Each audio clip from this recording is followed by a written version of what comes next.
What's up, YouTube? It's Ask the Young One with CreateHigherVibrations.com. Today I want to share a story about a good friend of mine who reached out to me, and we've actually been working on some things over the last couple of months, maybe a month and a half. But a little bit of backstory. I know, like, normally when you're in these situations, and really, narcissists they run off the same playbook. But there are a lot of them, they really are truly different. Some of them are really more abusive than others.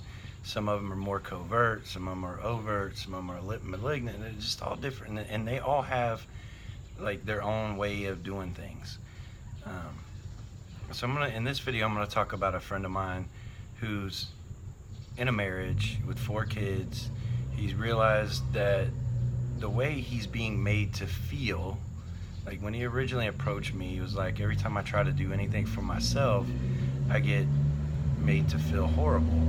And then I find myself constantly bowing down to try to, hold on.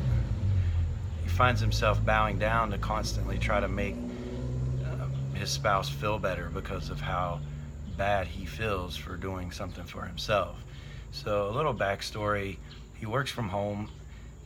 They have 4 kids, and the wife, which we pretty much are under the assumption that she's pretty much a covert narcissist, or she could even be a borderline. I don't really get into the difference. I mean, abuse is abuse, so I'm not trying to diagnose or get into that with people. My goal is to, in this situation, take him and be able to get him the strength to make the decisions he needs to make with his own life.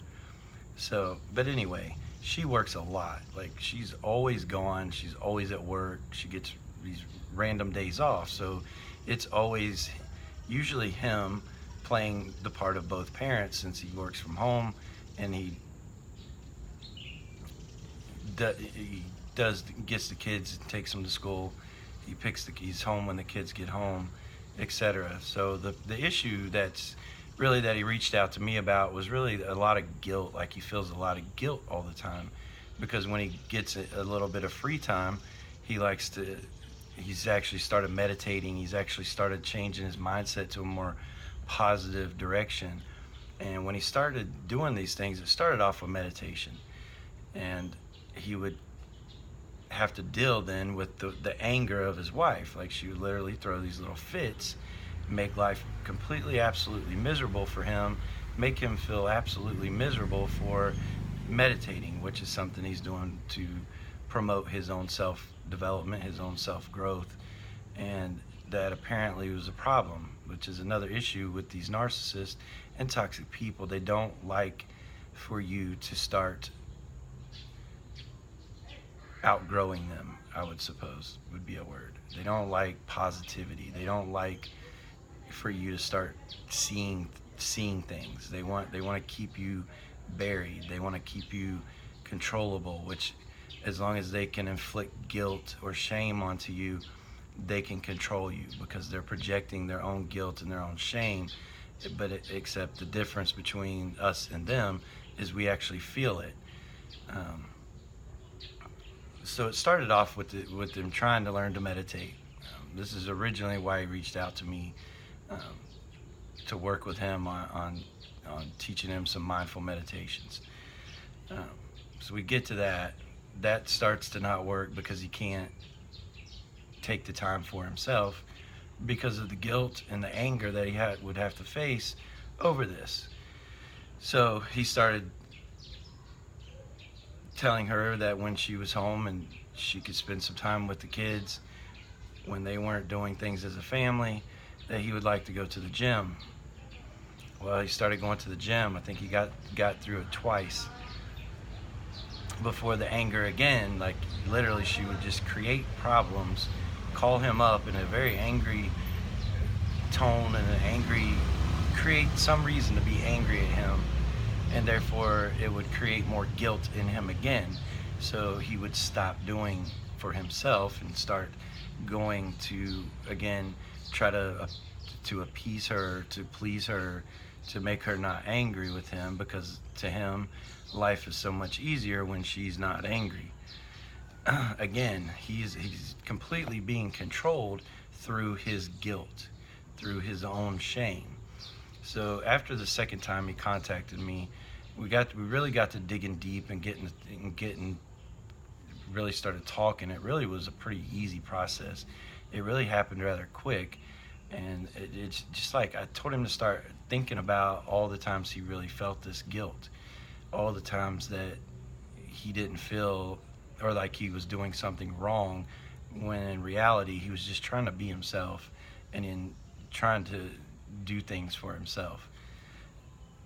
So really the key to the story is, after this process, after some really digging and thinking deeply, and a lot of giving him certain of my perception of things and some direction, it really got down to the point where he comes from a divorced family. When he would play as a young child at like 5, 6, 7 years old, and he would go to play on his own, like riding his bike, wanting to play with other kids, etc. When in the time when he was with his mother, that she would guilt trip him to get him to do what she wanted to do, rather than allowing him to just be free and allowing him to be himself and allowing him to be creative and allowing him to just be a boy. He said he was able to start remembering these things and like how that felt, and the guilt really started for him back early in that childhood. And he was like, he was like, dude, it feels the same way and it works the same way. The same way I would give in to my mom, I'm giving in to my wife, because I'm feeling like I'm a bad person just for wanting to be myself. So it started for him at a very young age by the toxic mother, and it just started flowing. So he would meet people that would treat him that same way, and for the longest time he didn't understand it. So he started, as humans, our whole goal is to evolve. And if you're in these relationships and you start seeing things like the guilt and the shaming, and you're starting to feel it, but it doesn't feel like yours, but it still is controlling you, it's coming. That's what we work with people on and teach them to dig deeper and bring that to your awareness. Because just like with him, we were able to bring that to his awareness and tie it all the way back into when he was a younger child. So I wanted to kind of share this little story about how he was able to see that, even though he's still in the relationship, even though she still projects her guilt onto him for trying to take some time to himself because she's always gone. This is really about her. This is really about her own guilt and her own shame, and she projects it onto him. The unfortunate part is, because of our childhood, it's easily felt within us. So then we feel like we're a bad person, or we feel like we're doing something wrong, when we're just trying to be ourselves. And that's what these people try to take from us. So I really wanted to share that. He's still in the situation, but he's gaining clarity. He's really starting to see just how abusive and the projection of the abuse that's being thrown onto him. And it's so like I said in the beginning, a lot of these narcissists are different. They all run the same playbook, but they're going to do things based off of their perception and based off their life experiences. And fortunately for him in his situation, it's really the emotional part of things, which is never good either. I'm not saying any of it's good, but he can manage it to the point where he can actually plan and get ready and understand what he needs to do to proceed forward in life and also protect his children in the process. Me personally, I didn't have that. So I kind of did shit ass backwards and got burned. And so it's really good for me to be able to help him. This is what I do. This is my passion. And at this point, hopefully, it gives him that time. But at the same time, he's raising his own awareness and he's able to start processing things rather than allowing her to guilt trip him. And to keeping him low. Basically, that's what that does. It keeps you low as long as they're allowed to use it to control you, and it keeps you basically staying stagnant to their control. And when you can start realizing these things and start doing things differently, it allows you to respond differently to them.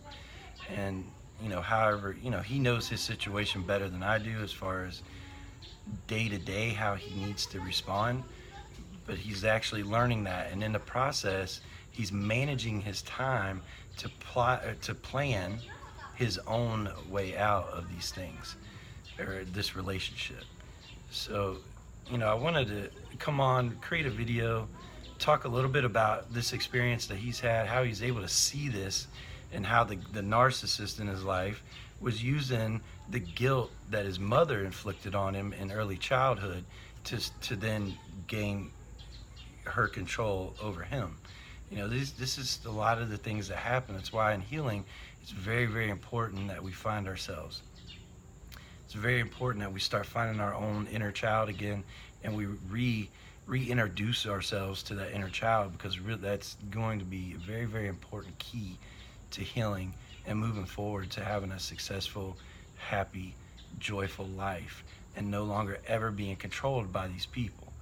So it's when we're functioning off of that, we're really functioning completely off limited beliefs, and we're really living the beliefs of someone else.